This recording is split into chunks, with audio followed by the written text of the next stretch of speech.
You're listening to the Bourbon Nerds Podcast, Episode 4. I'm Cody. I'm Garrett. And we are the Bourbon Nerds. What's the title of this episode, Cody?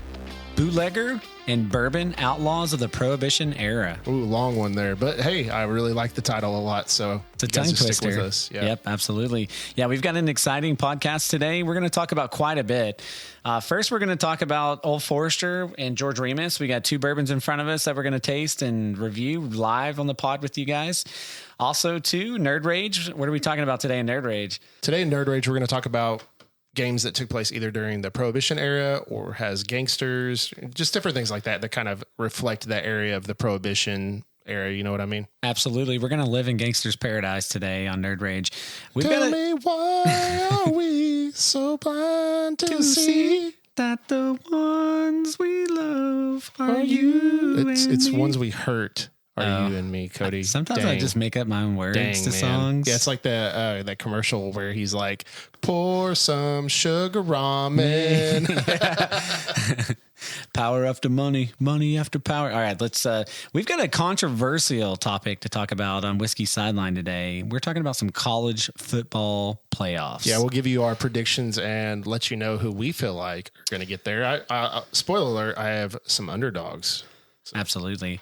And then also pop culture pour, man, is going to be pretty exciting. I even watched a movie specifically for this. So we're going to talk about some Prohibition mob movies, maybe talk about our favorite mafioso movies. Yeah. And also I'm going to highlight my old professor where I went to school. Spoiler alert. He produced the Godfather movies. You come to me on the day of my daughter's wedding and ask me for a favor. Anyways, that's my terrible Godfather impression. Make him an offer he can't refuse. And then last but not least, Neat and Balanced. I'm going to talk about protein, how good it's for you, how much do you need, and why you should take it. And then last call, we'll take you down a journey on the next episode. So let's go ahead and dive in from barrel to brain. What do we got on barrel to brain today, Cody? We've got two juicy bourbons right now. Juicy. One that you always say you're not a fan of, but before we started recording, you were like, hey, what did you say about 1920? I said it tastes actually pretty good today. I don't know. At first, I wasn't really a big fan. It was one of the only bourbons I've ever felt like I've poured out, which I don't ever want to waste good bourbon, but sometimes you just don't feel a bourbon. Have you ever felt like, you've wanted to pour a bourbon out? Yes. Yeah, well, I think we've all gone down. I call it the Drano, right? The Drano pour. Drano, yeah. I actually recently heard that, and I was like, oh, yeah, that's way better than just saying, oh, I'm going to pour this bourbon out. Yeah, I'm going to Drano it. Yeah, and I would always recommend, if you don't like a bourbon, don't pour it out. Like, give it to somebody. Don't just, it's god-awful. Obviously, don't take it to a bourbon share or something, but maybe your buddy, we all have different palates. I think it's important to understand. Like, there's bourbons that Garrett like, and I'm like, and there's bourbons that I like, and Garrett's like, So, you never know. We all have different palates, respect what people like, what they don't like, drink your bourbon how you want. Yes, we don't. Our logo has the ice in the cup that drives me absolutely nuts, but we drink it neat. That's how we drink bourbon. If you're going to drink whiskey and enjoy it, you need to drink it neat. Doesn't mean you can't add a drop of water. Doesn't mean you can't drink it with ice in the summer, but to really enjoy the whiskey experience, you need to drink it neat in a Glencairn. In a Glencairn is very important. And that's what I always tell people. I actually gave some bourbon to a friend of mine, and I was like, you should get on Amazon and order this little traveling kit that I got. Cause it's like $40-$50. You get a traveling kit and 2 Glencairns. It's a really good deal. But I don't know. At first I didn't like the 1920, and hate's a strong word, but I always said, oh, I hate the 1920, but I don't. I should have recorded you. Huh? I should have recorded you saying that. Oh, I like the 1920. It's actually good. I can kind of get some good notes. I'm getting like, what did I say on the nose?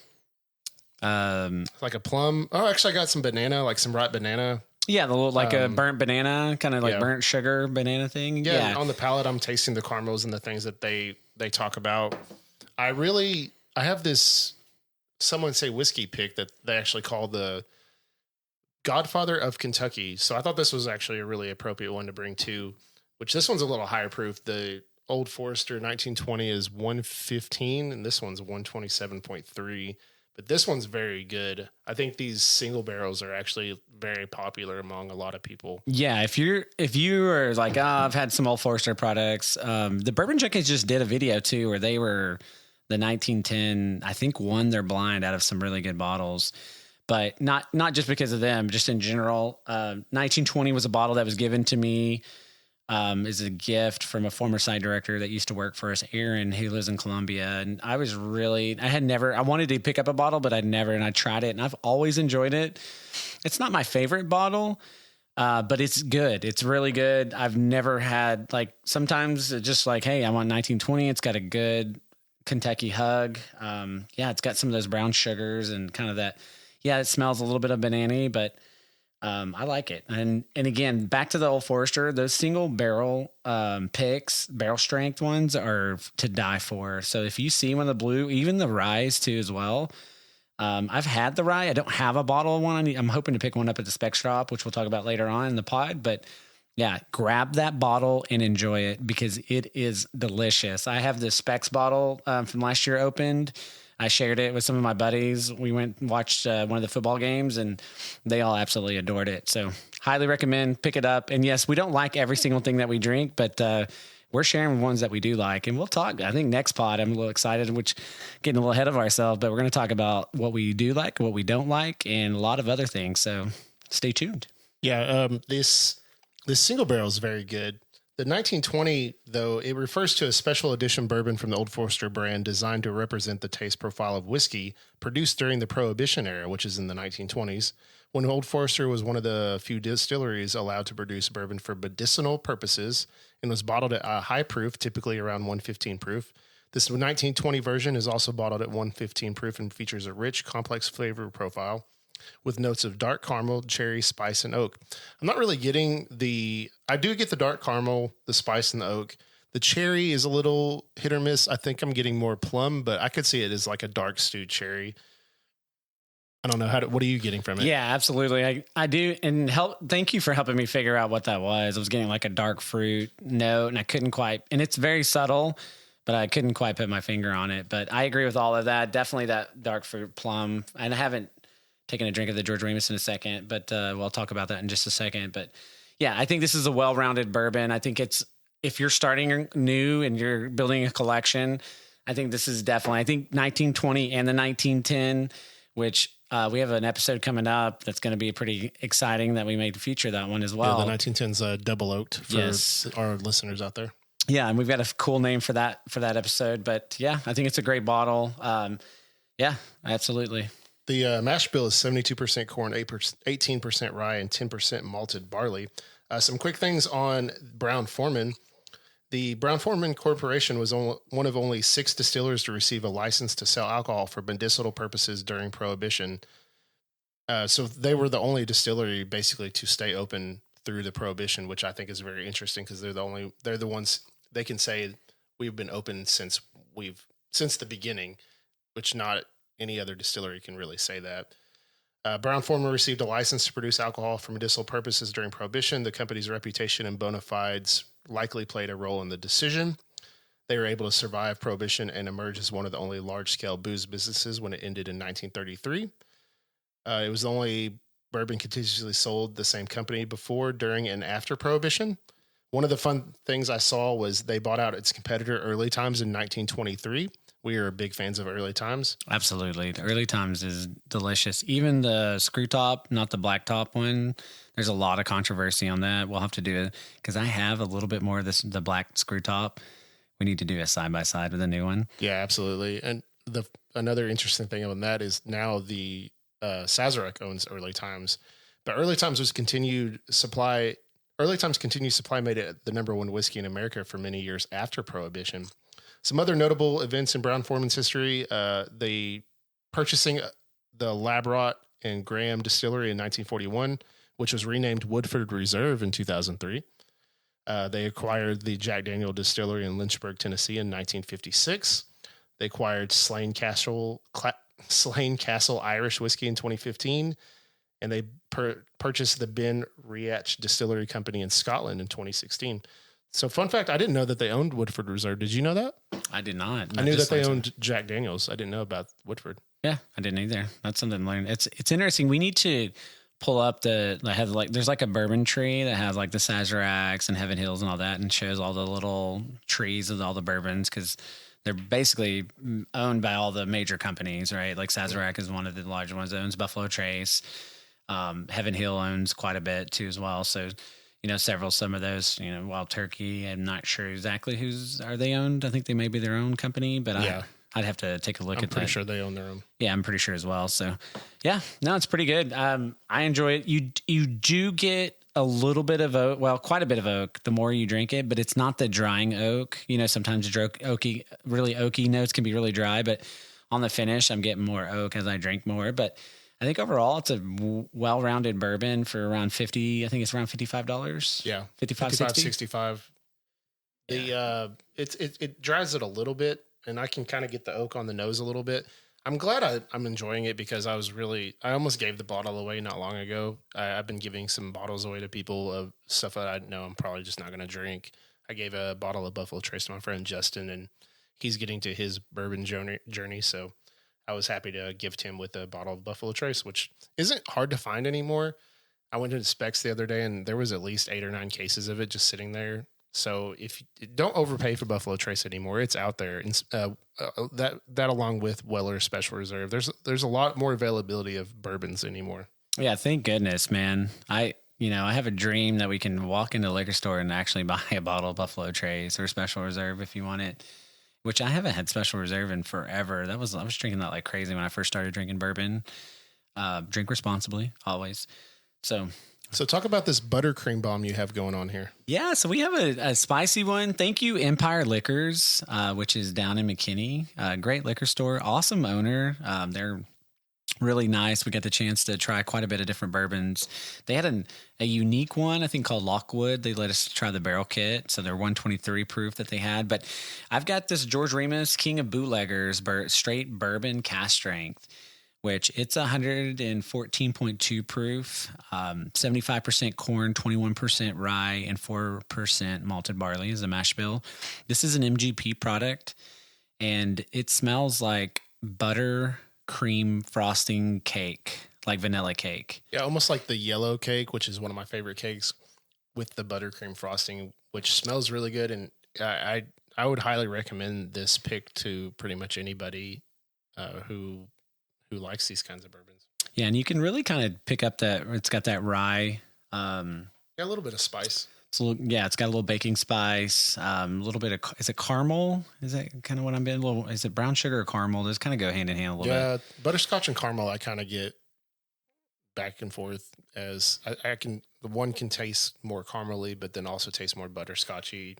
Those flavors are pretty similar to me. Yeah, the oakness from the 1920s kind of shadowing that butterscotch. But I remember when we tasted it on Saturday, when we picked it up. And I literally, just for our fans out there, I picked this bottle up just for this podcast. So, yeah, and I think it's good. I think it's worth it. It was like $60 something. I think the regular bottle is around $40, but this store pick is much better than the regular one. So I do recommend. It's a good pick. It's a 2022 selection. They had quite a bit of it left. So I think people are sleeping on this bottle. And yeah, let's talk a little bit about George Remus. Yeah, let's do it. So George Remus lived from 1876 to 1952. He's the most infamous bootlegger. I can't talk today. Bootlegger of the era. Like, he ran quite a bit. He was actually a German American lawyer. I didn't even realize he was a lawyer. Some things that he's famous for is he actually killed his wife. So What did he did? What he pulled an OJ. Oh, wow! And got away with it. So. This guy ended up getting prosecuted for crossing the Volstead Act, right, which was illegal at the time, which is, obviously distributing alcohol was what he called. He went to federal prison for 2 years. So the interesting thing is that he was in prison. He made friends with this gentleman named Frank, who was actually a Prohibition agent undercover. This gentleman gets information from George Remus and finds out that his wife, like George Remus left all his money and stuff to his wife, quits his job, has an affair with his wife. They take his money and run. And then when George Remus gets out of prison, he finds out and murders his wife. This reminds me of this scene from did you ever watch the movie Chicago that's based off the play? Yes, I have. It's been a while since I've He seen comes it. back, I believe, or she murders. Crap, now I forgot. But I know it's something like he comes and he murders the husband, or she did because she went to prison, I guess. But that kind of reminds me of that. Or no, actually, it reminds me of Shawshank Redemption. That's what it is. Oh, yeah, Shawshank Redemption. Yeah, that's what it was. The movie Chicago is very similar to that, though, where I guess she was having an affair, and then the guy didn't want to be with her, so she ended up murdering him. Her husband is actually John C. Reilly. He is not dead in the movie. But those two are pretty similar, where someone's cheating and then somebody murders and goes to prison. Yeah, there was at one point that George Remus was responsible and was running 35% of all the alcohol during Prohibition. That's a lot. That is a lot. Yeah. So he's very famous. Bourbon's really good. The store pick is excellent. If you haven't had the Remus repeal, I think the newest one is 8.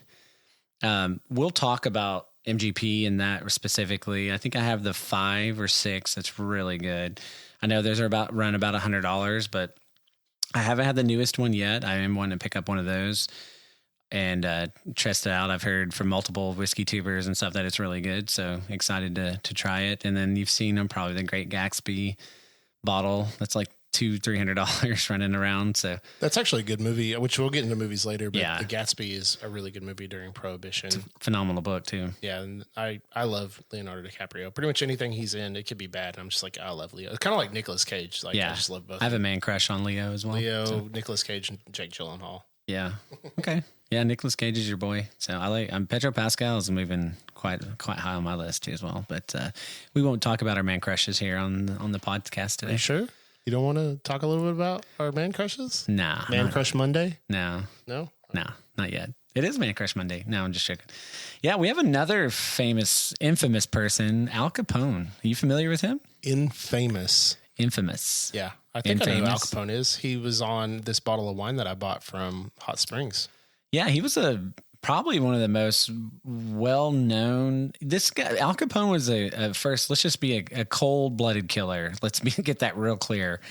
But he was a local celebrity in Chicago. He had bribed the police, judges, government officials. This guy, and just to put a net worth on what he was running from the bootlegging and just the mob industry, his net worth in 1927 was $100 million.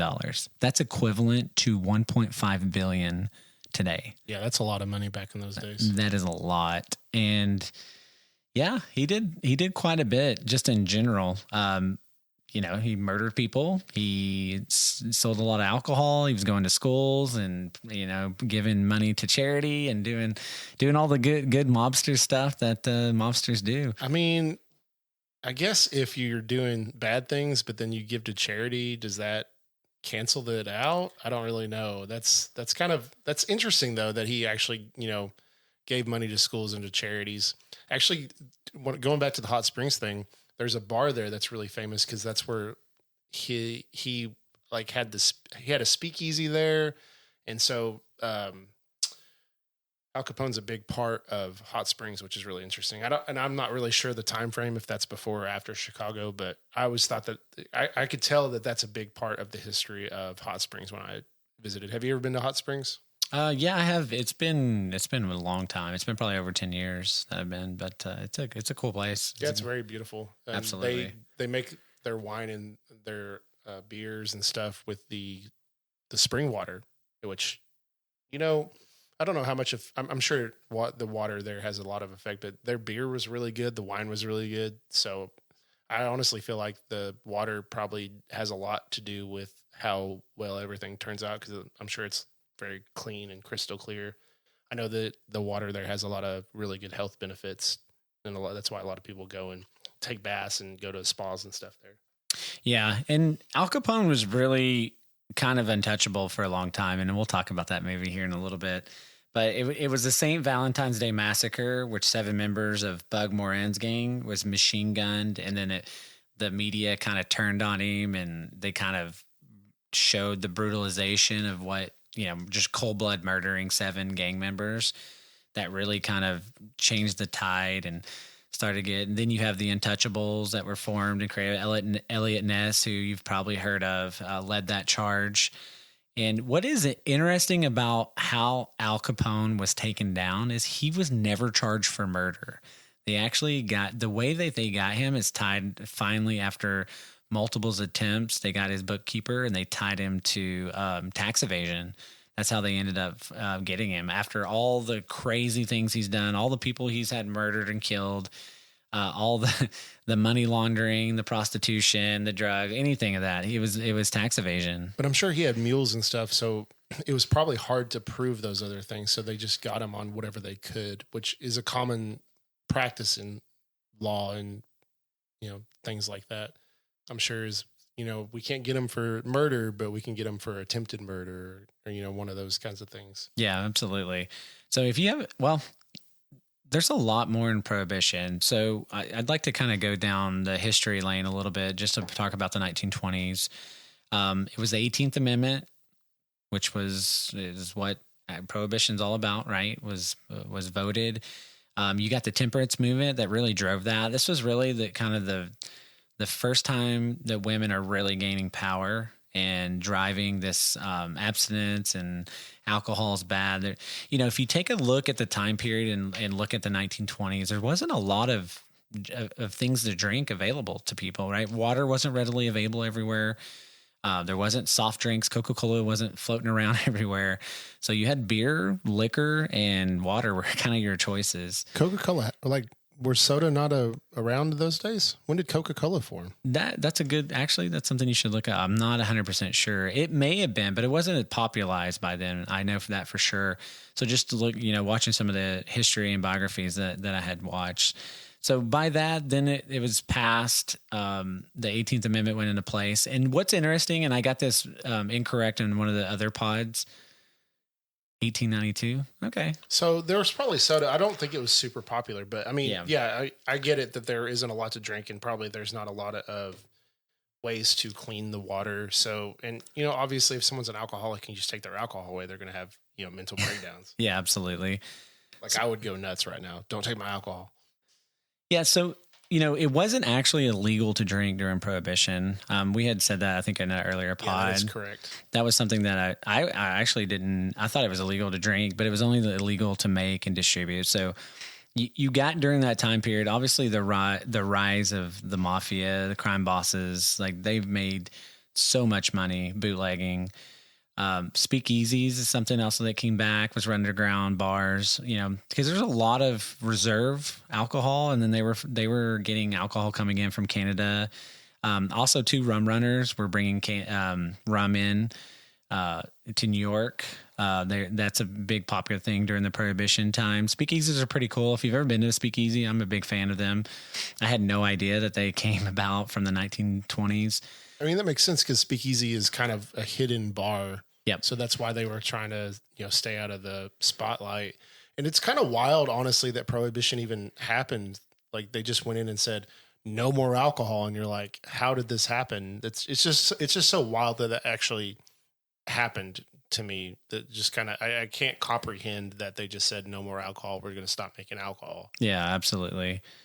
I mean, speakeasies are really cool. Even today, there's some really cool history with the bars and the speakeasies. And there are some bars that are kind of themed after speakeasies. There's one in Denton, I believe. It's either Denton or Denison. I went to one, and you kind of go upstairs, and it's in this little room, and the guy makes really cool cocktails. He made a really good old fashioned. It was really expensive, so it's not one that I'm going to want to go to too often, but it is really cool seeing those bars that are themed after speakeasies. Yeah, absolutely. And cocktails became really popular. I think also what's interesting is this is the first time that men, women, and, interracial people are, coming together to hang out. Some of these speakeasies turned into nightclubs, very exclusive. There was one thing that I read that in Manhattan, there was just with across the street in a specific area of Manhattan, there was over 32 speakeasies within a one block. That's insane. In one block? Yeah. One block. There was over 32 speakeasies. That is, I mean, I could believe that in the whole city, but one block, that's a lot. That's crazy. And then, speakeasies were getting shut down. They would just open more. I mean, really, yes, drinking, if you look at statistics, did decline, but all the things that they were trying to accomplish with Prohibition just was really backfired on them. mafia and crime bosses and murder and all that stuff had risen to, a super high rate. You probably exponentially. I mean, the mafia and stuff and mob bosses were around, right? They were focusing on gambling and prostitution, but it really gave them a revenue stream just exponentially higher and just kind of ramped up their ability to grow and get to where it. So it's very interesting just in general, looking at all the interesting things. You mentioned cocktails too. Cocktails became pretty popular during that time period as well. So quite a bit that happened during the 20s. 20s were a crazy time frame. If you look at that early, women didn't have the right to vote during that early periods of that time. I mean, there's just a lot, and just a lot happened during that time period. It's really interesting. Yeah, they were like, "You're not giving us the right to vote, so we're not giving you the access to your alcohol." Yeah, and it's like what's even crazier is there was thousands and thousands of jobs. Like, business was booming for that. I mean, just that setback, almost a decade of distillers not being able to operate. And, if it wasn't for those medical licenses, I mean, it could have wiped out bourbon just completely. Thank God for Brown-Forman. Absolutely. Being the guy that he was. Yeah. And the APH Williams or Weller Stitzel too, right? There were 6 licenses that were, I think, issued at that time. So yeah. But the history says Brown-Forman is the only one who actually produced through all of Prohibition. So I don't know if Weller just got delayed or what happened with them. But the only one, it says Brown-Forman's the only one that stayed in business through all of Prohibition. Yeah, that's interesting. I'd like to dive into that because Weller Stitzel stayed around, so I'm curious to that fact on that. So, but nonetheless, it was definitely a huge hit to bourbon during that time period. You had a lot of illegal, moonshiners kind of taking forefront as well. NASCAR, I forgot about this. NASCAR came about during the Prohibition because they were moonshiners they were souping up their cars to outrun the cops while they were running their moonshine. That's where NASCAR comes from. That's crazy. And I don't mean to keep bringing movies up, but there's one where he pours the moonshine into his gas tank. I'm trying to remember what movie that is, but I'm just like, it almost, was it the Beverly Hillbillies? He poured the moonshine and then their car goes a lot faster. Oh, yeah. I think so. That might be what it was. That's funny. But that's really interesting if you're a NASCAR fan. I'm not a huge NASCAR fan. I do say that it's very entertaining if you've never been to a NASCAR race. Hearing the engines, it's super loud. I used to work the races in Tech Summer Speedway. I worked for like 3 summers with some friends of ours. We used to when we were a lot younger. But it's a cool experience. So NASCAR is interesting, and yeah, it came about from Prohibition. So another thing to just, wow, there's a lot. I mean, we could sit here and talk for hours about Prohibition and just everything that occurred. I watched so many biographies, did some research on this topic specifically. So it's pretty interesting. Yeah, it's an interesting subject to talk about Prohibition, and there's a lot of really cool things that Prohibition caused as far in the pop culture world and stuff too. So there's a lot of things later here in a little bit that we'll talk about as far as, movies, music, games, things like that, where it had an impact on there. Yeah, absolutely. Well, this brings us to our next segment, Nerd Rage. I'm so raging right now. So a couple things I have for Nerd Rage. I just wanted to talk about some games that are either Prohibition related or they are gangster related. Have you played a lot of those kind of games, Cody? It depends. Yeah, a few of them. Like we were talking about Red Dead Redemption, Grand Theft Auto, some of those. The Hitman kind of is a mafia game. Yeah, man. I played LA Noire, which is a really cool game. It's basically you're a detective in that time frame and you're just going around solving crimes. I think that was really well done, and I think it was very highly critically acclaimed. And so it's really fun to play those kind of games where you kind of go around and you solve mysteries and things. I haven't played a ton of the Grand Theft Auto games, but I have played Assassin's Creed. One of the ones I saw was Assassin's Creed Syndicate, which I guess kind of goes into that time frame. So that's pretty cool. I mean, I have played some of those. My favorite was the pirate one. What was that? Black Flag. Yeah, Black Flag. That one was fun. You got to ride, drive pirate ships and stuff around. Yeah, I know too. We were thinking of, golly, what Grand Theft Auto, the 6th one, the edition is coming out next year. That is one of the most anticipated games. Probably going to get Game of the Year next year. They've delayed it some. I think it's coming. Not exactly the release date. I'll provide an update on that. We'll talk more about that. That is definitely a game I will be buying. So pretty excited for that. But yeah, there's quite a bit of games just through the history, around this kind of topic and stuff. I mean, did you ever play the Oregon Trail? I did play I talked about it a little bit before, where it was you just jump on your computer, you play Where in the World is Carmen Sandiego, or the Oregon Trail, which to be fair, I was like 6 or 7, so I don't remember it that well. Dude, I remember dying on the Oregon Trail so many different ways. That game was hard. OG hard. And going back to the Grand Theft Auto and delaying, delaying isn't always a great thing, but hopefully it is for the better purposes, because there's a guy that actually plays at the casino. His name, I can't remember his name off the top of my head right now. It's really kind of bugging me out that I can't remember his name George. His name's George. George of the Jungle? George Broussard. Or Broussard. Anyway, he created Duke Nukem, right? Oh, yeah, Duke Nukem. I remember going. So we always call him the Duke. He created that? Yeah, he created it. He's up there always playing blackjack. He's cool if you're talking to him about games, but if you're beating him in blackjack, he's not very pleasant. He hates life. No, I wouldn't say he hates life. I just think he needs to stop gambling, honestly. If he's winning, he's fine. And me and him have had some good conversations about video games and stuff, but then I took his money and he ended up getting a ban because he acted a fool. But he created Duke Nukem, and one of the interesting things is he made this newer Duke Nukem. I don't remember what the game was called. Duke Nukem had a title to it. It was like Duke Nukem Legacy or something like that. But he kept delaying it because of the new technology that was happening. And after a while, there's a really cool documentary on YouTube about it. But eventually their partners just kind of kicked him out, and the game eventually came out, and it just wasn't very good because they tried to do too much. And so hopefully that's not the case for, the game like Grand Theft Auto. But I thought that was a really cool story that I thought about. I was like, oh yeah, I forgot George Broussard. There's some interesting people that play at the casino. There's a guy that he acts in the Transformers movies, or he was in Supergirl, and he was in, there's a medical drama that he was also in. I can't think of his name right now. Grey's Anatomy? No, it was, can't remember what that one was called. House. I'll have to look it up and see. No, that's fine. No, that's really, I remember being young playing Duke Nukem. You go into, there's like a strip club part where they have like the aliens and stuff, and there's like a girl, but you go behind the scenes with the, one of the alien dudes. And so I remember that, and like, oh, you're like 12 years old. You're like, oh, look, there's a stripper, kind of one of those things. But his name is Glenn Morshower. I can't believe I couldn't remember that. Glenn Morshower, which if I show you the picture here, you'll know exactly who this guy is. He was in 24, yeah. Transformers. Absolutely. He was actually the general in the army now that recruits them.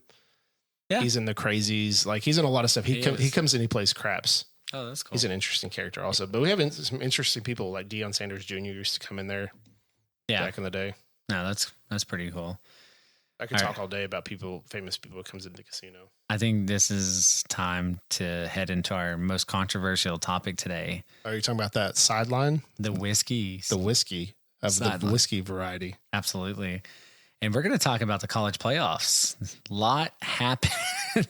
A lot happened just in this last week. So I want to ask you first to get this started. Do you feel like the committee got the selections correct?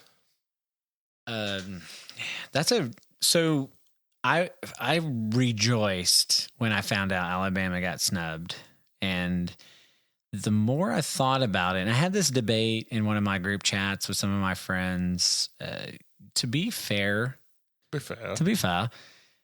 Alabama beat the brakes off of SMU. I'm just going to go ahead and say that out loud. I do not think that, and I'm not saying I am very happy that SMU got in. I think it creates that college playoff nostalgia. They had a better record. They had a very close loss at the end. So they also only scored 3 points against OU, who I don't know if OU made a bowl game or not, but they were kind of on that bubble of making one. So Alabama just had some bad losses towards the end. I agree. And that's where you can make the justification. One, you shouldn't have had 3 losses.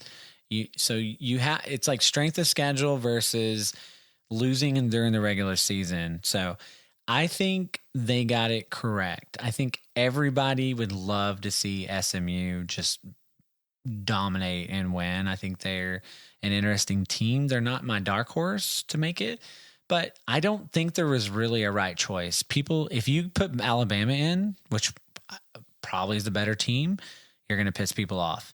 You put SMU in, you're going to piss people off. So they didn't really have. That is probably one of the toughest decisions that they're going to have to make. So I don't know if is it wrong or is it right? I don't know if you can technically say that, but I am happy with the decision that they made. And I hope that SMU wins their first round. I think my thing is they were saying that the conference championship losses didn't affect as much as they thought that it would. Because I think the committee was saying that they said that the conference losses would affect it, but it obviously didn't, because SMU lost. Who was the other one that lost? Was it Penn State? One of those guys lost. A couple of the guys that I thought might have a shot at getting in were Miami. And honestly, I don't know why Army isn't getting more love. You know, they lost one game all year and they looked really good. Like, I kind of wanted to see them take a shot and throw Army in there, which I know would have really upset some people. But what if Army made it and then they made it and they all the way to like the national title game or something? Wouldn't that be a really cool story? I don't know. Those are the two teams I feel like could have gotten in, but honestly, I feel like they got it pretty right. Like, I don't know how you can deny Georgia. The only one I'm questioning is Indiana because of strength of schedule. I just don't think they beat anybody, and I don't see them beating Notre Dame. I wouldn't be surprised if that was a blowout, but you never know, I guess. And, you know, everybody plays if they play good at the right time. That's all that really matters. I mean, they've got some talent around them. I would not be shocked if they beat Notre Dame. You definitely brought up some good points. Army is one interesting team that you could make an argument for getting in. I think they should have got a nod over Alabama, 11-1. I know they didn't have the strongest schedule, but yeah, their only ranked match was against Notre Dame and they lost 49-14. So I can see where you're saying, okay, well, they played one really good team and obviously that didn't work out. They won their conference championship against Tulane, which isn't really saying a whole lot. Their conference isn't super, stacked or anything. You're definitely not putting them on over SMU. No, I don't think so. I mean, SMU's had a really good season. SMU also really hasn't had a great schedule. I mean, and then they lost to Clemson in the finals. They did beat Pittsburgh whenever they were ranked, but I don't think Pittsburgh was very good. They lost to BYU earlier in the year by 3, and BYU is a pretty good team. I also really thought BYU might have had a shot, but then they kind of fell off towards the end. Yeah, they definitely fell off. I think that would have been an interesting team to see. So we'll see. I don't know. Penn State's a really good team. I don't see SMU beating Penn State. Honestly, I don't see anyone beating Oregon. They've just been looking so good, and Dylan Gabriel's looked like a Heisman winner. I mean, they look real good. I think it'll be between Gabriel, the dude from Colorado, Hunter, and then Janty. I think those are your 3 main finalists for the Heisman. I'm sure there'll be a couple others put in there. Yeah, I don't know how you don't.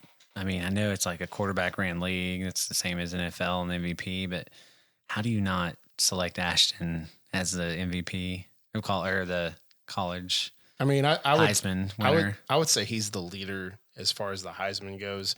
I'm also curious how they'll adjust the playoffs because they picked 4 main conference winners. Should Boise and Arizona State get the bye first round? Probably not. I think you could make an argument for Texas, Ohio State, or Penn State getting the first round bye. But it'll be pretty interesting to see how this playoff goes. I'm really not super impressed by Arizona State, but they've played good enough to warrant a playoff spot. Like who's your favorite? Who do you think's going to win it? Well, before I give you that, why don't we go through each matchup and pick who you believe is going to win? Let's start with the Clemson-Texas game. I got Texas. Yeah, I think Texas. Honestly, Quinn Ewers isn't playing great. No, and I don't know. I could see Clemson winning this game, honestly, because but they're playing at Texas, right? Are they playing at Texas? Does this mean it's a home game? I believe so. I'm not sure exactly how. So they are playing in Austin, Texas. So they're playing at home, which could help them. But I honestly wouldn't be surprised if Clemson won this game. Yeah, I think I don't disagree with you. I'm going with Texas. I think they've proven themselves over the year. But Clemson, it's going to be a close game. Well, and then whoever wins this, I think, is going to be Arizona State. I haven't been super impressed with Arizona State. Yeah. Do you know? Well, if you're betting on a game, it's Texas is -11. I'm shocked. Yeah, I would totally bet on Clemson on that. So maybe I'm completely wrong, but I think Clemson's the better team. But Texas has talent. They got a good defense. Quinn could just pull it. He could turn it back and play like he did last year. I think the injuries kind of affected him. I personally thought they should have just stuck with Arch Manning, but I mean, you can't turn away your, stud Heisman candidate quarterback who passed the NFL draft to come back. Yeah, Vegas thinks that Texas is the better team by a landslide, so we'll see. I think -11 is a lot. Yeah. I don't know. Clemson's looked pretty good. Yeah, we'll find out soon. All right, let's move to the next game, Tennessee and Ohio State. And this is my favorite game of the college playoffs. I think either one of these teams could be a dark horse. My heart tells me Tennessee. My brain, which I'm going with, it tells me Ohio State. So I do believe Ohio State's going to win this game. I think they're a dark horse that could possibly win overall, but who are you picking in this game? I don't know if Ohio State is necessarily a dark horse because I think they're actually that's fair. I think they're actually one of the better teams in this playoff. And actually, if they win, it would be them and Oregon in the next round, which I think would be a great game. Tennessee, it depends on which team shows up. They have some of the best receiving core in all of college football, and they have really good talent, but sometimes they just don't show up, and their quarterback just doesn't quite. He's kind of had a disappointing year because I really think Tennessee had a chance to really make some noise, and obviously they still made the playoffs, but them and Ohio State or not Ohio State, them and Ole Miss were very similar because I felt like they had very similar teams. Jackson Dart, I felt like was a little more talented, but still was really kind of just disappointing a lot of the year. I'm going to go with Ohio State, and then I think them and Oregon have just a really, really good game in the next round. Yeah, if Ohio State wins, regardless who wins that game, I'm very excited to see either one of those teams play Oregon and maybe possibly knock them off. But Oregon is so good. This next round, though, is probably my favorite first round matchup. SMU Penn State? Yeah, I think that's going to be an interesting game. I think Penn State has looked very dominant at times, but I think SMU is actually one of the dark horse teams. I think that'll be a really fun matchup. And then whoever wins that plays Boise State, which I think is also going to be an interesting matchup. So yeah, I think that little area right there is just a bunch of like dark horse teams trying to fight to move on. Yeah, I agree. I think that's exactly what you're wanting out of this expanded college playoff is these types of teams. If SMU finds a way to beat Penn State, I'm going with Penn State. I think Penn State's overall the better team. I think it'll be closer than -9 Penn State. I think it's maybe a 6-point game, which is not far too much of a stretch. But yeah, I think either team that moves on to Boise, I think those will be two great games that we'll get to watch, and I'm really excited for both of those. Now we're moving over to Indiana and Notre Dame, and I know you're not the biggest fan of Indiana, so I'm assuming you're going with Notre Dame here. Notre Dame by 20. Notre Dame by 20. By 20. I disagree with you on that. Notre Dame by 20. Write it down. Take it to the bank. I'm writing it down right now. So I do think Notre Dame will win this game, but I do not think by 20. I think this is going to be a little bit closer game than people think. Right now, the spread is Notre Dame -7.5. I believe it's going to be. How is the spread that much different between Notre Dame and Indiana than it is Texas and? I have no idea. Texas and Clemson. Yeah, I think I feel like that's going to be a closer game. I agree. I think the spread's wrong. I may put a couple $100 on that Clemson Texas game. Honestly, I feel like Notre Dame wins this, and I think Notre Dame beats Georgia. I personally feel like this side of the bracket, Penn State comes out and makes the finals. I just really think Penn State's looked really dominant. Their defense looks good. Their offense looks good. So I will bet all the money I have in my bank account that Notre Dame is not going to beat Georgia. I think Notre Dame is highly overrated. Do not think they're as good as they have been in years past. So I do definitely disagree with you on that. I just haven't been that impressed with Georgia. I mean, Carson Beck's found ways to get it done, but I don't know. Is he even going to be healthy enough to play? He didn't even play the second half of the conference finals. What if he's? I don't know. What is his injury update? Well, you got his injury update? No, I haven't looked at his injury update, but he gets a week of rest. They have the bye, and they did beat Texas. It says he has an elbow injury and no timeline is set. So, Well, I mean, that's definitely going to create a wrinkle. If he does not play, do you think that they still beat Notre Dame? I still think they're better than Notre Dame overall. They have a better offensive line. They have a better defensive line. They have a better defense, I think, in general. I have not been impressed with Notre Dame this year. Who does Notre Dame beat? They beat OU. Okay. I think that's not. Show me a team that makes you believe in Notre Dame, please. Okay, so they beat Army. Okay. 49-14, which I think Army's pretty good. They beat Navy 51-14. I don't care. They beat Louisville by a touchdown. Louisville's okay. Mediocre. Oh, they beat team. Texas A&M early in the year. Yeah, I think Texas A&M's pretty good. Yeah, they've got some decent wins. That A&M, who I was thinking about, not OU. So I don't know. They beat USC by a couple touchdowns. My problem with Notre Dame though is why have you not joined a conference?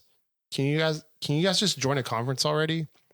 Like, I don't know. You're just relying on making it to these playoffs without winning a conference championship ever. They keep doing it. Why? Why would you join a conference when you keep making the playoffs? Just join a freaking conference already. They should be forced to do, but they keep winning and they keep going to the playoffs. I think the ACC or one of those conferences has like 2 teams in it. Like, just get all those guys like Notre Dame and join them up. Yeah, but anyways, I'm super excited. There's tons of good games. I'm hoping they're close. I don't want to be a bunch of like 50-7 games or anything like that. I bet we get at least 1 or 2. Yeah, there'll be one flop for sure. You never know. They could all be really good games. Yeah, I hope so. This is exactly what we've been waiting for in expanded college playoffs. I'm super excited about it. I can't wait till we'll talk about the next round as well. So, did you pick your favorite? My favorite to win it? Yeah, Oregon. Okay. I think Oregon just looks really good. And that's the, cliche default answer, but I think Oregon overall is just they've played the best. They've been consistent. I think they have the overall best team. So, I mean, they beat Penn State by 8. They beat Illinois. They beat Ohio State by 1 in overtime. So some of those ranked games they've won really close, but they just find a way to win. I think Dylan Gabriel's debatably the best quarterback in college football. So yeah. Definitely. I think that's what it comes down to a lot of times. Absolutely. Anything else you have before I move on? Because I have something spicy for you. No, go ahead. All right. So we're going to play a little game. It's an NFL game. I have a player A and a player B. And Tom Brady. GOAT. So I'm Jackal. It's a jackal. All right, so we're going to talk about obviously their quarterbacks because I'm going to have to give it away when I give you the stats. But player A completion percentage is sorry, hang on, real quick. Is this season or is this career? Season stats. Okay, is this season? This season. Okay. Player A is 69.6% completion rate, 2,819 yards, 15 touchdowns, 6 interceptions, and a QBR rating of I think 99.4. That sounds like Sam Darnold. No, it's not. So hold on. Okay. I'm giving you 2. So player B is 63.8, 2,842 yards, 17 touchdowns, 8 interceptions, and an 87.9% QBR. Who are we? Can I get a hint of the conferences at least? Are they different conferences? They're different. One plays in the NFC and one plays in the AFC. I feel like you probably threw CJ Stroud out there nope. just because he hasn't had a very good season. No, I mean, look at the stats of those. Those are not bad stats. They're both rookies. 17-8. Oh, if they're rookies. So, NFC rookie. I'm guessing the NFC is probably homeboy from Washington. Jaden McDaniels. Absolutely. Player A is Jaden McDaniels. Okay. Player B. Is it Jaden McDaniels or Jaden Daniels? Jaden Daniels. Jaden Daniels. Yeah, okay. Sorry. Did I say McDaniels? I got AFC, McChicken on my mind here. So AFC, you have Drake May, but I'm guessing you probably threw your boy in from Denver. Absolutely. Yeah. Bo Nix. Yeah. Bo Nix has looked really good. I'm really impressed by Bo Nix. Yeah. I think that's their quarterback of the future. Absolutely. I think you guys did good. I'm very excited. Hopefully, he doesn't have a sophomore slump like CJ Stroud has. Yeah, but I mean, so you look at, and I've watched almost all the Broncos games. So there's been 3 at least interceptions that weren't technically his fault. So if you look at, he's got 2 more touchdowns. He's got more yards. Yes, his completion percentage is lower. Are we trying to figure out who the better quarterback is? Because no, I'm just giving you a comparison. They have very similar teams. I would probably say Bo Nix has looked better. They're probably going to give it to Jaden Daniels. I don't know. I don't know that you should. I feel like Bo Nix probably deserves the Rookie of the Year, if that's what we're arguing. It's not really an argument. I'm just kind of presenting. They're both really good, but I'm presenting a case because Jaden Daniels was so far ahead as a rookie, like clear-cut rookie, and I think Bo Nix has played remarkably better just over the last 4 or 5 games. Jaden Daniels started better, but Bo Nix has played better late. Absolutely. And Bo Nix started really rough. And look at the stats are not, yes, completion percentage is quite a bit higher for Jaden Daniels, but he's got 2 more interceptions, 2 more touchdowns. And a couple of those were not his fault, bouncing off receivers, kind of getting his tempo. He kind of started a little rough. But the race is getting real close. I think Malik Neighbors had a good argument, but he's still playing good, but he's not playing as good as he did at the beginning of the year. I mean, the Giants are just kind of a mess, but I think Malik Neighbors is a really good talent going forward. Him and Brian Thomas have been really good. I think Keon Coleman will come into his own. The dude from the Cardinals, Marvin Harrison Jr. Oh yeah, Marvin. I think he's going to be really good. I think a lot of those. The problem, and I talked about this on a past podcast, but a lot of rookies are expected to just come in and just be the guy, when used to it was expected for them to take 2 or 3 years to develop, and they're just not giving them that much development time anymore, I feel like. Yeah, no, we talked about that earlier, right? Coaching, I think, is really important. That's why I was pretty excited the Bears coach got fired.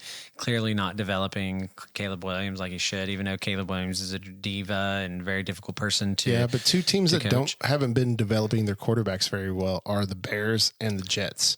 And it's obviously you have to look at what is going on behind the scenes if they're just not doing, because Sam Darnold is a great example of that. Yep. Sam Darnold started with the Jets. I think he played with the 49ers as a backup, and he was a pretty good backup then, but now he's having a really great season with the Vikings.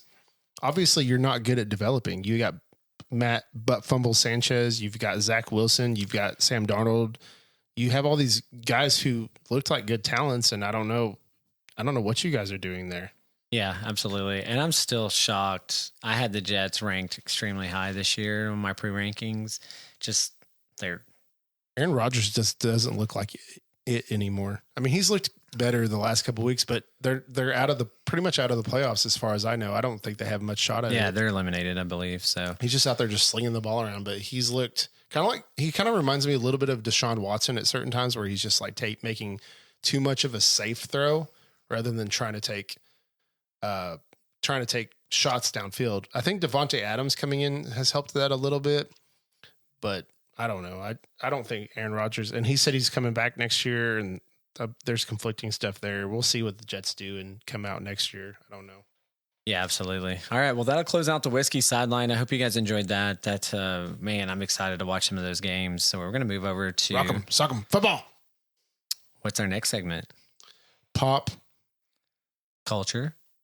Pour. All right. What are we talking about today on Pop Culture Pour? We have a lot to talk about with Pop Culture Pour. I wanted to highlight, like I said, Prohibition or gangster style movies. Do you have a favorite gangster style movie? I want to start by asking you this question. Like an Italian mob movie?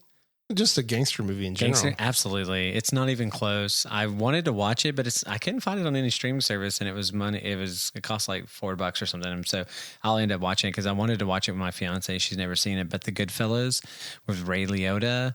How do you not own your favorite? Do you just not own? Do you not buy DVDs anymore? Yeah, I don't buy DVDs anymore, to be honest. I have a whole box of DVDs, but The Goodfellas I believe I gave it away to someone when I moved or something, but that is my all-time favorite gangster movie. It's hard to beat Joe Pesci in pretty much any gangster movie. Oh, like that and Casino, he just kind of steals the show. Casino is up there.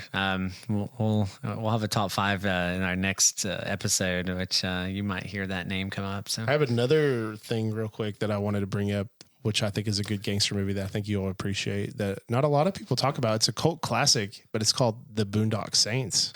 Ooh, The Boondock Saints. That is one of my favorites, honestly. Not at like a top 5, but I would probably put that in my top 10 favorite movies of all time. That movie, like, I love that movie. I'm going to catch you on the flip side. Catch you on the flip side. He had some good stuff. I don't know. Even the second one had some really catchy lines. He's like, "Who ordered the whoop fajita?" Yeah, the old guy at the bar. He's like, "Make like a tree and get the out of here." I use that all the time. Yeah, dude, I use it. That's funny. Honestly, I really like the movie Seven Psychopaths, which is a fantastic movie, which I know is one you haven't seen. Another one is In Bruges, and those are directed by the same guy. You should really watch In Bruges and Seven Psychopaths because they're just so clever the way they're written and directed. That guy's just a genius when it comes to writing and directing movies. But they're very similar to like the old, what is that director? Guy Ritchie. They're very similar to old Guy Ritchie movies. Guy Ritchie. I think if you watched them and gave them a chance, you'd really enjoy them. Yeah, like I said, I watched The Untouchables on Sunday, which was yesterday. If you haven't seen that, it's I think from 1987. Kevin Costner. Robert De Niro is Al Capone, and he does a remarkable job. So it's a really good movie. If you don't like, it took me a while. Like, man, have I watched this? I was pretty certain I did, and it took towards the end of the movie. We're at the train station, and this lady station. Yeah, gonna take you to the train station. A little Yellowstone action. This lady has a baby, and he's trying to help her up the stairs. She had a suitcase and stuff, and then they start this. He sees the gangster guy that he had punched in the nose when he went and confronted Al Capone at the hotel, and then the baby starts falling like her. He's in this stroller and he's going down the stairs, and they just have this shootout. People are getting murdered left and right. Sorry, I'm talking away from the mic. So anyways, the baby's falling down the stairs, and they have this massive shootout. That's like the best part of the movie. And the baby's just rolling down the stairs. And as the baby gets his buddy in the Untouchable, I forgot, he's the Italian guy in the group, slides and catches the baby as it falls down. So it's a iconic. So they're at the train station trying to get the bookkeeper to tie everything into Al Capone.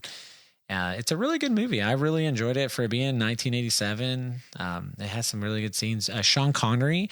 I'm Sean Connery. Sean Connery's in it as one of the policemen. In the movie, 2 Untouchables die. So just a historical fact here. None of the Untouchables actually died. Before they formed the Untouchables, which was led by Elliot Ness, one of his, I guess, colleagues or friends actually was murdered.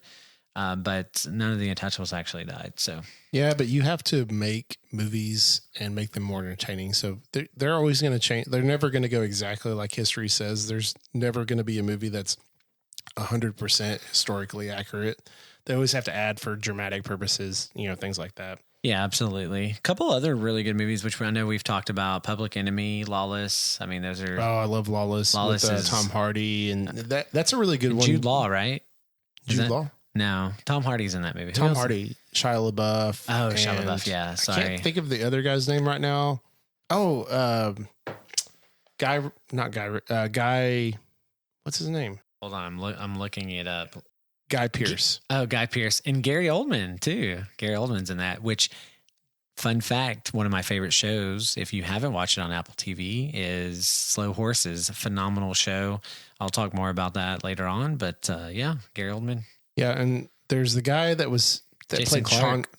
Jason Clarke. He was the one who played John Connor in the Bad Terminator movie, where they gave away everything in the trailer. You put in the trailer that he was going to be a nanobot Terminator. Why would you do that? That's horrible marketing. You just gave away the plot. Anyway, we'll go past that. I wanted to highlight a couple of episodes of TV shows that I really like that are Prohibition style. So in the show Community, have you ever watched the show Community?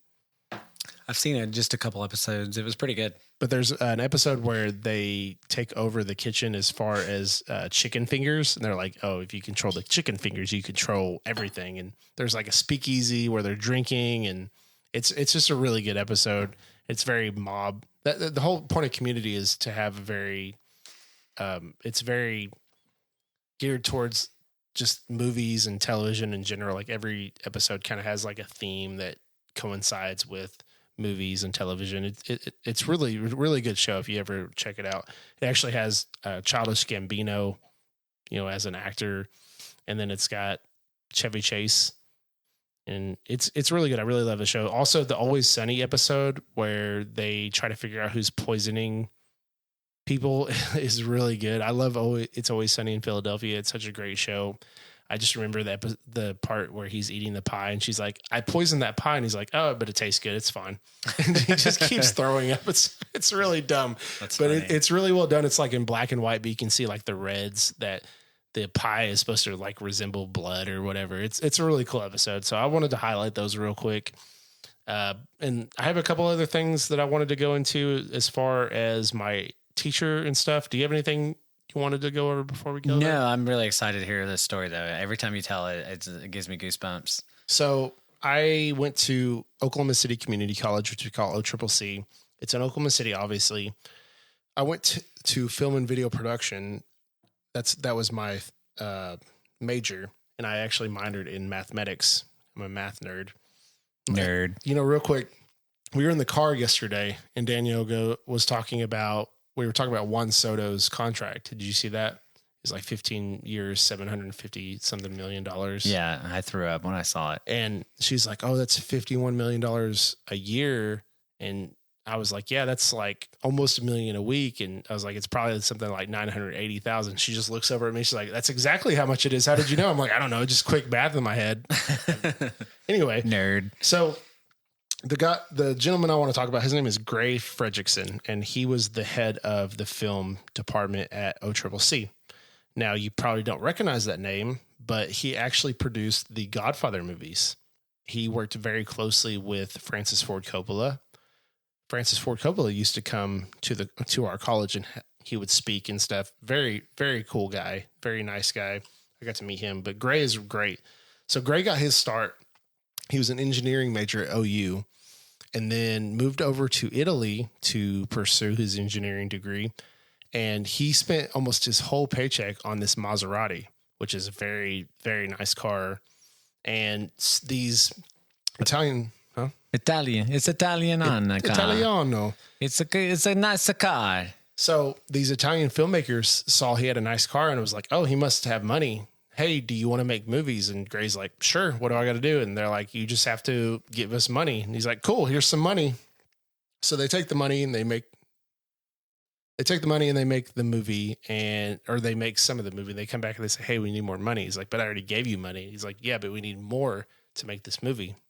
So he came back to Oklahoma and he sold some bonds to his friends and family in Oklahoma, gave them more money, and then the movie is produced. I'm not sure exactly what that movie was called. I'm sure he discussed it in class.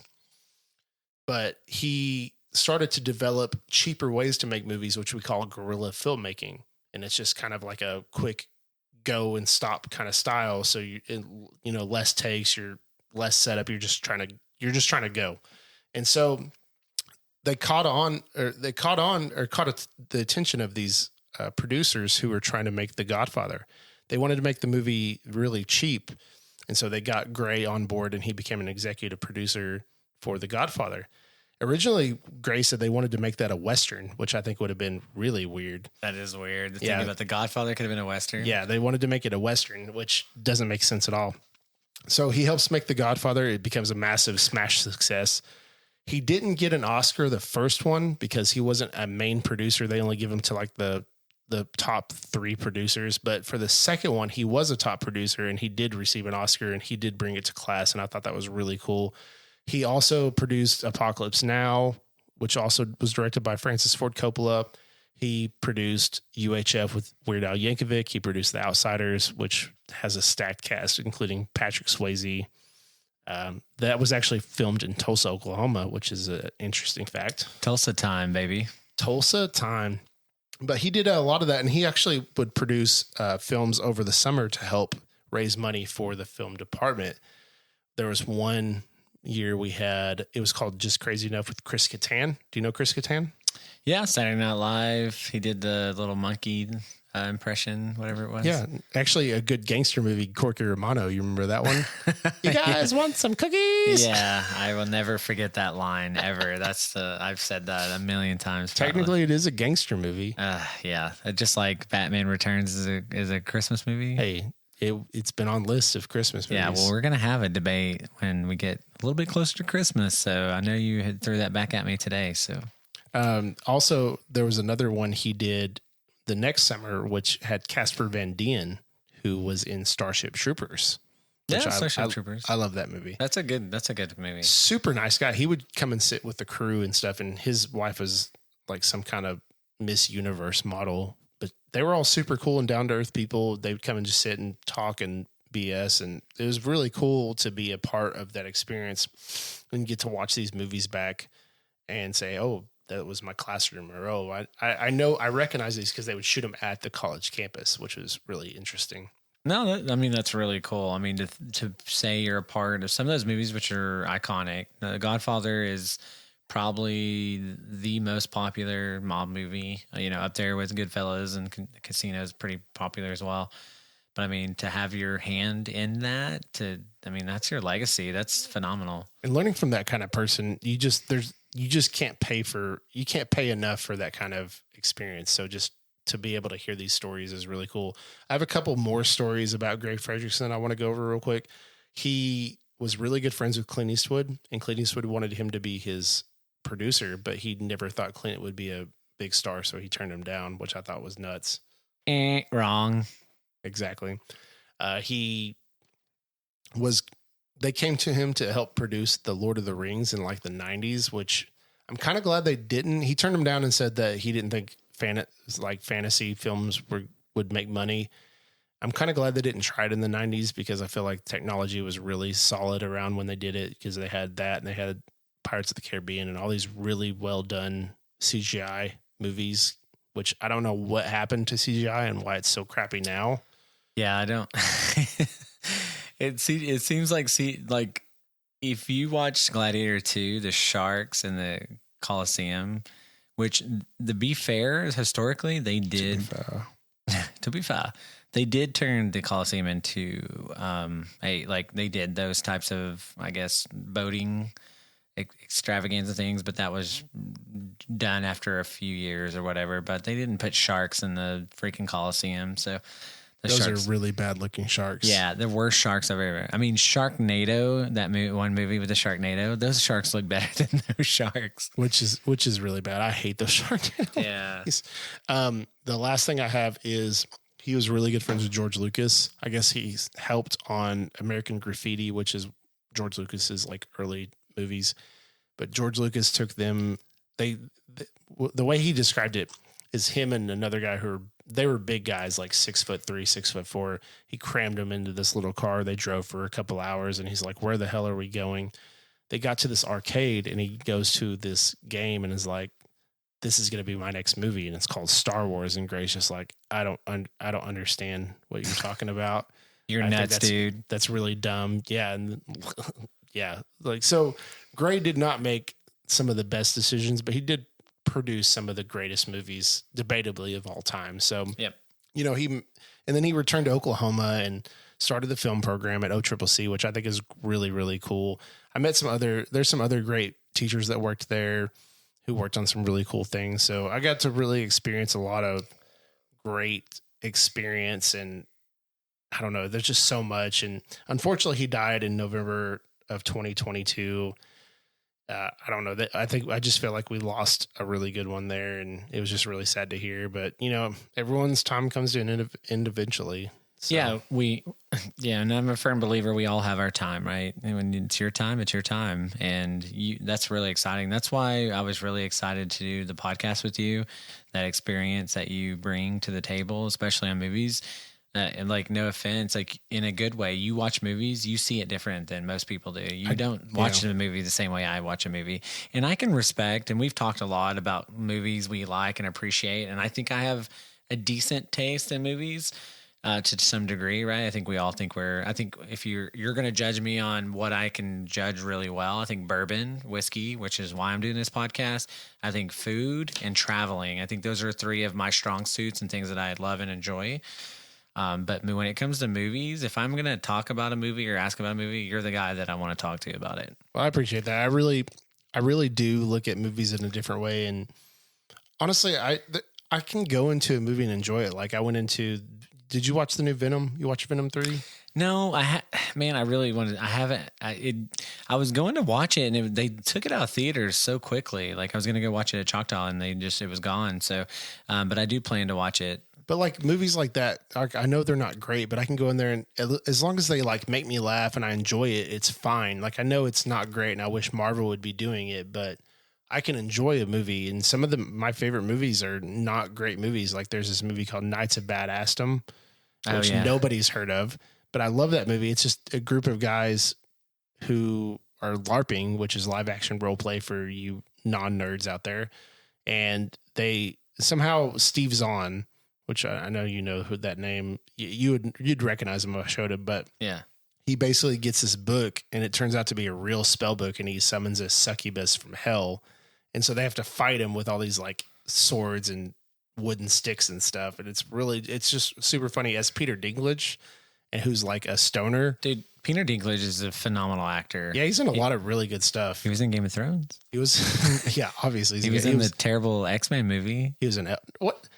Days of Future Past was one of the best X-Men movies. That was a good one. Sorry, yeah, he is in that one. Yeah, he was great in that. Yeah, he was good in that. He was in Days of Future Past actually was one of the better X-Men. Yeah, that was one of the few ones, which I hate that director, but that was a really good Please movie. retract that from the record. I was wrong. I spoke to, sorry. Yeah, I was like, what are you talking about? This Old Forester barrel strength store pig from Someone Say Whiskey is delicious. Yeah, it's making me realize that the Remus is actually a little thin. Yeah, because this is just packed full of flavor, and you can't beat Someone to Say Whiskey guys when it comes to like a barrel pick. Yeah, their picks are outrageous. I don't know who all's a part of their team. I hope they tag us in one of these picks and let us.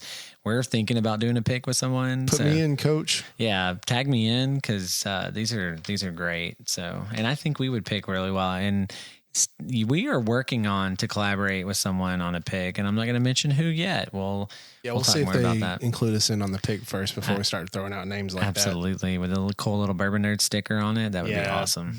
A Bourbon Nerd sticker on a bottle is like my dream, which I know it's probably not super hard to accomplish if we get the right, but to me, that's just like hashtag goals, hashtag goals. Yep, absolutely. Anything else for Pop Culture Pour? No, I think we're good there. I kind of went over everything I wanted to go over there. Do you have a favorite? Oh, I already asked you what your favorite mob movie was, right? Have you seen You've seen Lawless? Absolutely, I've seen Lawless. Yeah, Goodfellas. It's not even close. Oh, I have a funny story. It's not a funny story. I have a very interesting story to tell you about Ray Liotta. Okay. Ray Liotta is a star in Goodfellas. R.I.P. Are you familiar with him? I am. So he passed away in Dominican Republic. That's why I said R.I.P. Yeah, absolutely. Rest in peace. He died in the Dominican Republic. Guess where I was when he died? The Dominican Republic? I was in the Dominican Republic. I ate at the restaurant he was at 2 days before. He posted a picture with his girlfriend on Instagram. He was there filming a movie. I got extremely ill eating at that restaurant. And I don't know if it was a restaurant or that was during the COVID time frame, but I had just got this overwhelming, horrible feeling. I couldn't finish my dinner. They have a great, and this is the most beautiful restaurant. It's inside an old bank. It's in Old Town in the DR, and I can't think of the name of the restaurant. It'll come to me later on, and I'll mention this in another pod. But I thought I was going to die that night, to be honest with you, because Ray Liotta had died. He ate at that restaurant. I got really sick, and it was like maybe just a bug or stress. I was traveling a lot, so I don't know if that had something to do with it. It may not even had to do anything to do with the restaurant. Yeah, we probably shouldn't name the restaurant because you don't want to accuse them of murdering somebody. No, I'm not accusing them of that. It's like somebody ate at that restaurant, died a couple of days, and then you eat at that restaurant and you go through that. Like I was like shaking and got really ill, but the food I remember was phenomenal. We had a great bottle of wine. It's just such a beautiful place. But anyways, so that's an interesting fact. One of my mob idols was in the same country that I was at the same time, and unfortunately passed away. And it was unfortunate. I remember hearing the news about him passing away while I was there. We get close to these movie stars and musicians and stuff. We talked about Chester, I think, on the last episode, but Yeah, it sucks, but I got to see the Instagram picture. I was like, man, I ate that restaurant. I was there. It's an interesting story. It's a sad one, but rest in peace, Ray Liotta. He makes some amazing movies, and appreciate everything you contributed and done. And yeah, so. Yeah, I'm very underrated actor, but it is sad when actors die. But the real thing that sucks is when they don't get to finish something. Like Chadwick Boseman, just nobody knew he was sick, and then he died and didn't get to Black Panther is debatably one of the greatest superhero movies there was, and he didn't get to he got to do the Avengers, which is great. I'm glad he got to do the Avengers, but didn't get to do the follow up, which Black Panther 2 is fine. The villain was really good, but you can just tell that there's this empty spot. Have you ever watched the show Spartacus? Oh, absolutely. Yeah. I'd love that guy got cancer. Yeah, he got cancer and died, and they replaced him. And the second guy just he doesn't have this, he's more political of a actor rather than a physical actor. And so it just took a downhill turn. I love the first season. The Gods of the Arena season prequel was really good with Crixus, but the later seasons just didn't catch me as much as the earlier seasons. So it definitely, you can tell whenever someone passes, and it's just hard to replace them. You know what I mean? Yeah. And I think you mentioned that we talked a little bit about in our next episode. I'm really excited. We'll probably talk about more shows, but that first season of Spartacus was up there with some of the best. It's so good. It's phenomenal. It's really good. So yeah. Excellent. Well, I dragged that on a little bit more, but I thought I had to tell that story since we were talking about Goodfellas and Ray Liotta. I think it's really interesting. Yeah. So now we're moving on to my segment, Neat and Balanced. Neat and Balanced. Yeah. So I'm going to talk about an important topic today, protein. Do you eat a lot of protein? I do. I like protein. Protein's good. It's good for the soul. It is. So I'm going to talk about why you should eat protein. Why is it important? How much you should have, and then when should you have protein? So protein, obviously, we know is the building block. It helps us repair tissue. Obviously, protein is made up of amino acids. It helps repair muscles, bones, skin, hair, nails, organs. Right. Helps us also if you're trying to work out, you're trying to build muscle mass. Right. Muscle mass, is obviously helps you boost your metabolism, you're bulking up, all those types of things. Support your health, your immune system. Protein helps keep your immune system strong. Your fluid and pH balance. Also, protein helps do that. Transporting and storing nutrients. Acting as an energy source. Other benefits is it helps you reduce your appetite and cravings, boosts your metabolism, helps you lower your blood pressure, and is very important for weight loss. So there's so much that protein it does for us, and it's something a lot of people just don't get enough protein. It's recommended you should have 0.8 or 1.2 grams of protein per body weight. So I usually do the 1 per body pound, especially on days that I'm working out. A lot I'll do 0.8, 0.75, and sometimes an off day. But in general, I try to shoot for 180 to 200 grams of protein. I weigh around 200 pounds. So yeah, I know that's a lot, but, protein's important. There used to be a lot of studies that showed you could only absorb a small amount, 30 to 40 grams of protein at a specific time. And the old cliche you had, once you got worked out, you had to run and, go to drink a protein shake. But actually now they show that once you work out, you have about a 24-hour window where your body's in optimal protein absorption, which I think is really interesting. A lot of studies have come out recently and shown that. It's a little bit different than what we were told a long time ago. I think if you're going to get your protein and do it in a calorie deficit type manner where you're trying to lose weight, you have to introduce whey protein in your diet. I think that's so important. I've tried many, many times to get my protein intake without doing whey protein, and it just I haven't been able to consistently do it. The good thing about whey protein as well is also it's a very cost-effective way to get your protein. So what I would recommend if you're looking for your protein and Dimetize, I think Dimetize, this is a protein that I use. I don't have it up here, and they're not a sponsor, but that's a little higher quality protein that I use. I would not skimp on protein. There's a lot of different protein, and I can talk more about that. I don't want to go into too much detail. I wanted to kind of touch base on this today, but The higher quality protein, the better, the more absorption. It's all about absorbing the protein, and making sure you're maximizing. If you're working out and trying to get healthy, protein is going to be one of your most critical things that you have to do to make sure you're repairing, building the muscle mass that you're trying to achieve, and staying full and lasting longer. So protein is really important. It's the cornerstone and building block, like I said, of everything that we do. And I think it's something that a lot of people just don't get enough protein. And a lot of people may eat enough calories, they may get enough carbs, but you just don't get enough protein. And a couple things that I would recommend, one is adding whey protein to your diet. I do a scoop of whey protein usually in my morning if I do oatmeal, whole grain oatmeal, steel cut oats, or Greek yogurt. It adds another 25 to 40 grams of protein just with a scoop. Also, having a protein shake too after you work out. It doesn't have to be immediately, but within that window, it is really important. So you'd be surprised. FitnessPal is a really good app too if you want to download. You can scan food. It's free. You can pay for it too as well. There's a pay option as well, but it's a really good app where you can scan like waffles or food or whatever you have. And I also recommend getting a scale. I think that's really important. You can get a cheap scale on Amazon, just to weigh out your food so you can calculate exactly how much protein. And then as you get better kind of calculating, then you can kind of eyeball it, whether how much chicken you're eating and other items. But do it for a week. You don't have to do it forever. I highly recommend you do that if you're really trying to get in shape and maximize, muscle building. That's what you're doing. You're either trying to do one or two things when you're working out. You're either trying to build muscle or you're trying to lose weight, right? And building lean muscle mass will help you lose weight.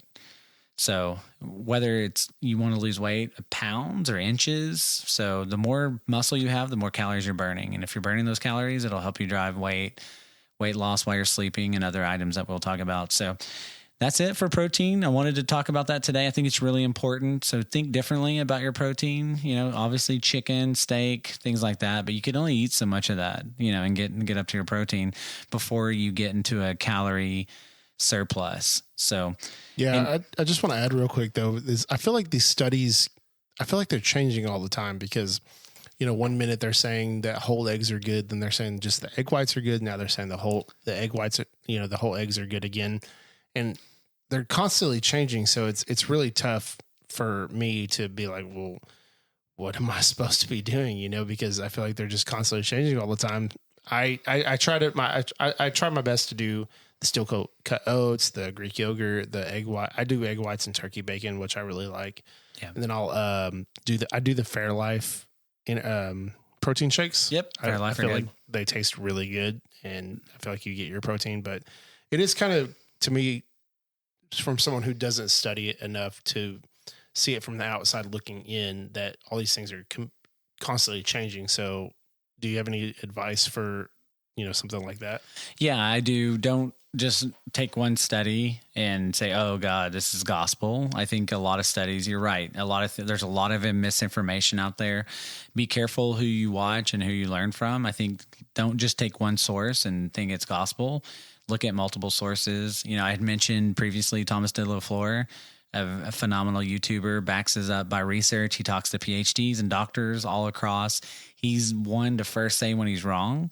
And I think people like that are great in the fitness industry that kind of challenge themselves to, you're going to be wrong. There's different studies, technology and things, and there's a lot of things that have changed that I, continue to learn and challenge myself. And I'll do more sharing with you guys in the Neat and Balance, because I think it's really important. Because again, I think you hit the nail on the head. There's so much misinformation, diet programs, and take these pills and you'll lose all this weight and all that kind of stuff. Like, if you want to lose weight, it's really not that hard. It is hard to some degree. Some people have thyroid issues and different things like that. And just so we're talking like, oh, well, why are you even qualified to have this discussion? If I'm qualified to talk about anything, it's probably this stuff more than anything. I have a biological health science degree. I'm probably more qualified to talk about this than anything else because I do more research on health and other items than I do even bourbon sometimes. So, but I want to share these types of things that hopefully you learn something and think differently. Because I know a lot of people will I see people killing themselves in the gym, and they probably don't even get 100 grams of protein.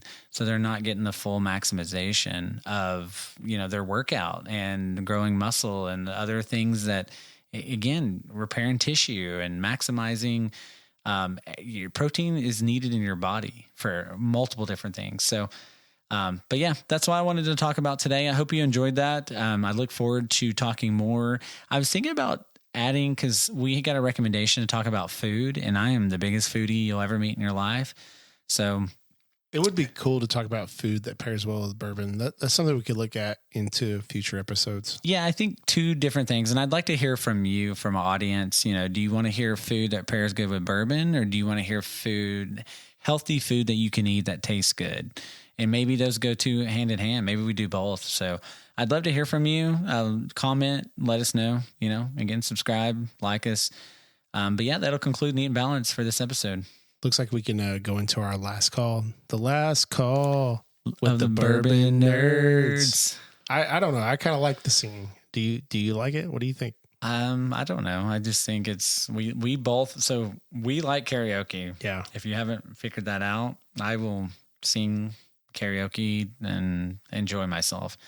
I remember I was in St. Lucia coming back from work one day. It was long, and they were doing a karaoke thing at the hotel I was staying at, and there wasn't a whole lot of people singing. There was a good crowd, but there wasn't a whole lot of people singing. And I went down there and I sang like 3 songs and just had a good time. Yeah, those are the best places, because if people aren't singing, that means you get to sing more. Yeah, and unfortunately, I was forced to drink regular Jim Beam, which is not bad, but they didn't have it. You're in the Caribbean; they don't have all the best bourbon choices. But it was Jack Daniel's No. 7, which I'm not a fan of.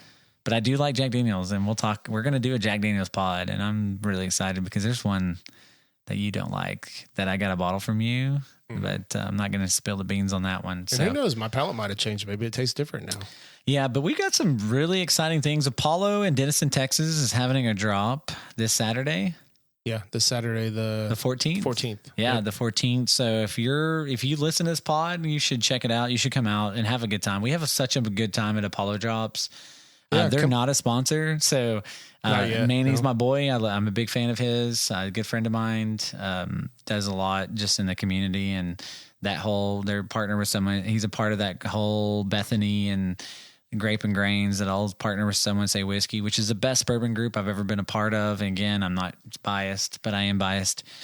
Do great drops, do great community service. So, speaking of Someone Say Whiskey drops, they're dropping a Woodford Reserve Double Oak pick this Saturday also. So that's something to look forward to. Absolutely. And I haven't had a bad pick from them, so I'm going to be picking that up, and I'm excited.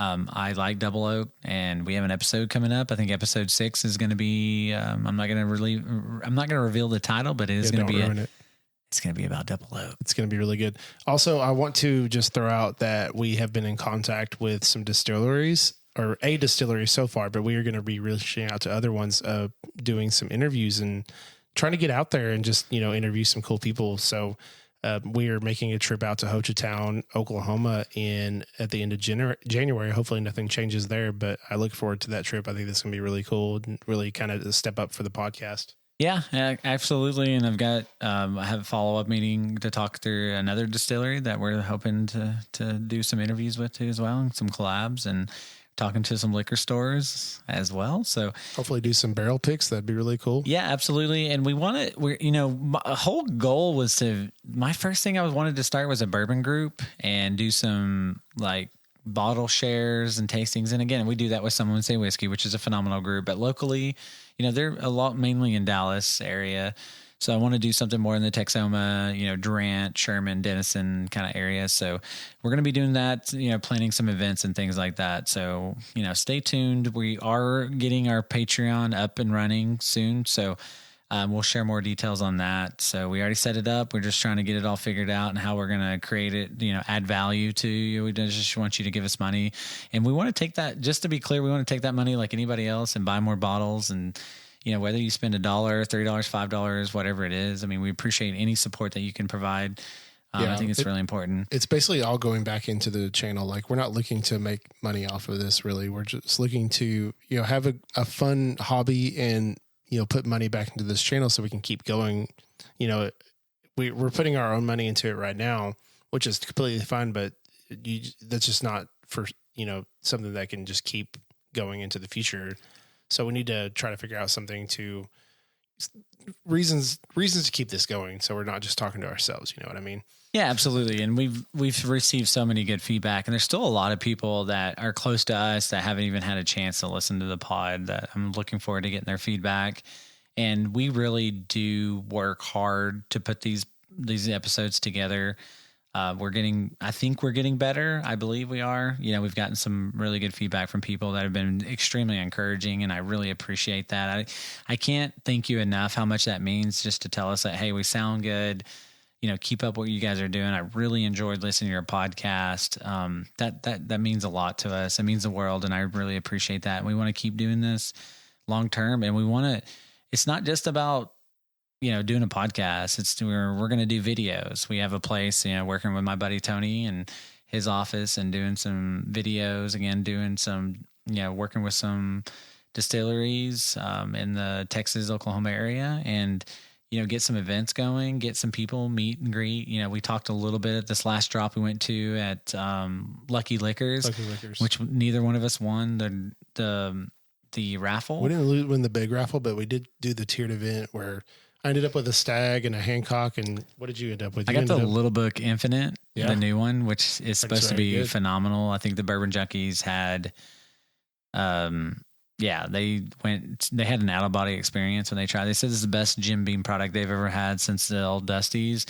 I got a Weller 12, a 1792, which we're going to feature because I'm a big 1792 fan. I got a Sagamore double oaked. Yeah, but it's not always about winning the raffle. It's about having the experience with other people there.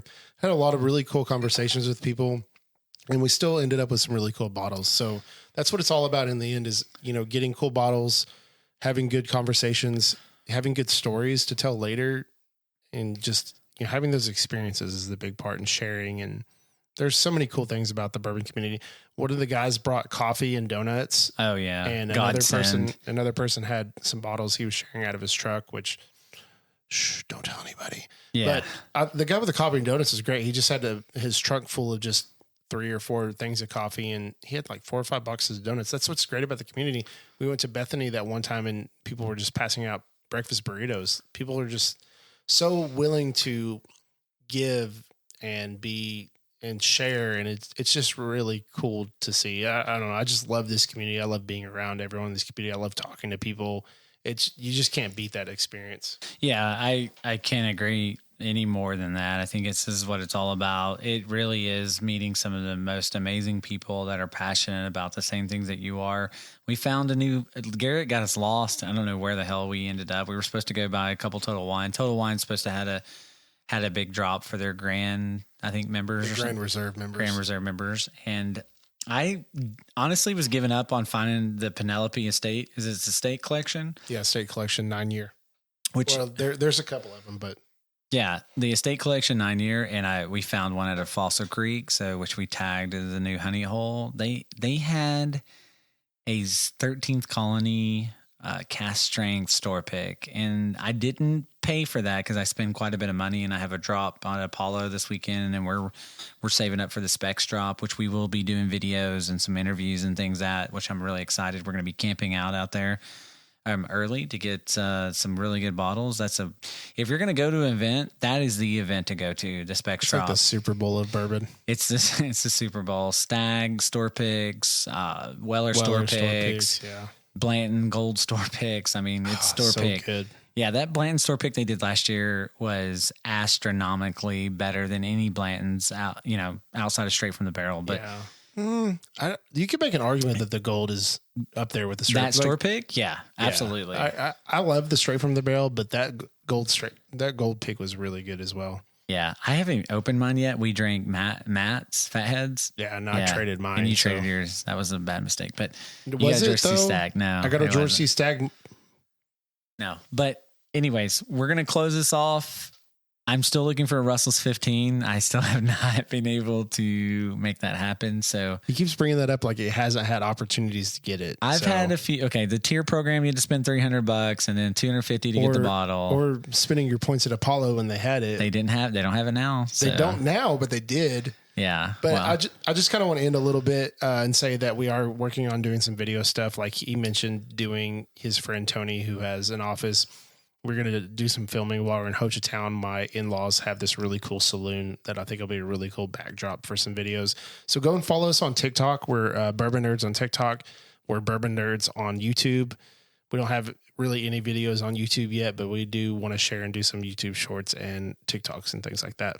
Yeah, absolutely. And that's Bourbon Nerds with a Z, not an S. A Z. Yeah, absolutely. So yeah, and follow us on social media. We have X, we have Facebook, we have Instagram. Just follow us, comment, what you're thinking of the podcast. And, yeah, we'd love to hear from you. Show some love. Yeah, absolutely. And don't be afraid to give us some criticism. We're here. You don't have to give us all nice things. Like criticism will help us in the future. So we're never going to be offended by any kind of criticism you might have. All right. Well, we're going to close it out. Thank you for listening. And we can't wait for our next episode, which is going to be a lot of fun. A lot of top fives and leave it at that. So I'm Cody. I am Garrett. And we are the Bourbon Nerds. Thanks for coming out, guys. Thanks for coming out. Appreciate it. Have a great day. Thank you.